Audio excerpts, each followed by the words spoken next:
kasih kerana hadir.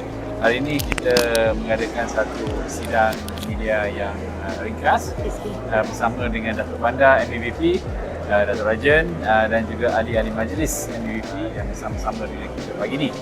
So hari ini saya sangat besar hati untuk secara rasmi kita melancarkan Smart Kiosk MPBP di Pasar Tanjung Bunga.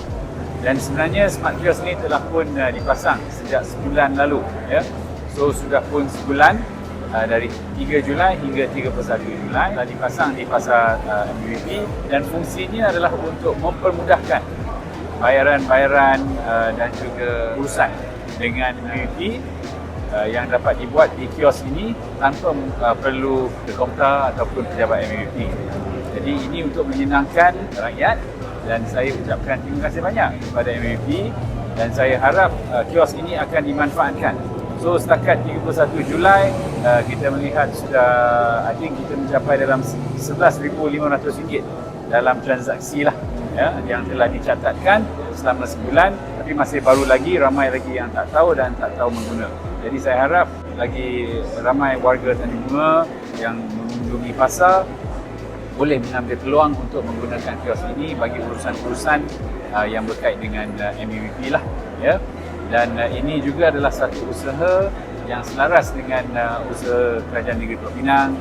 Di bawah Pinang 2030 kita menuju kepada Smart State, ya, Green and Smart State. So, jadi elemen Smart State ini sebahagian daripada usaha yang kita menyaksikan pada hari ini lah. Ya, jadi terima kasih kepada semua Datuk Bandar, pasukan ahli majlis, saudara Darren yang semua untuk meningkatkan mudahan dan prasarana di Pasar Tanjung Bunga untuk manfaat warga Tanjung Bunga.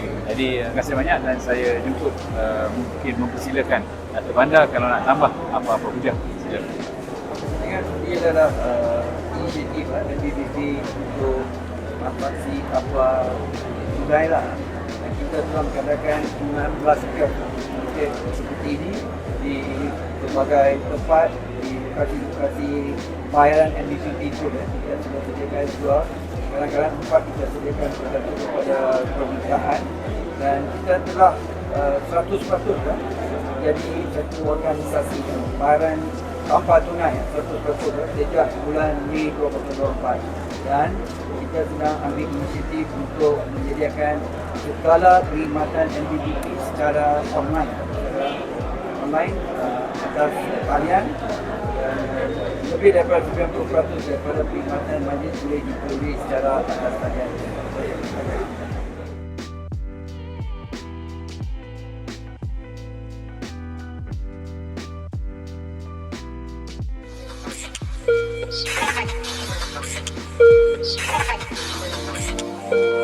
Thank you.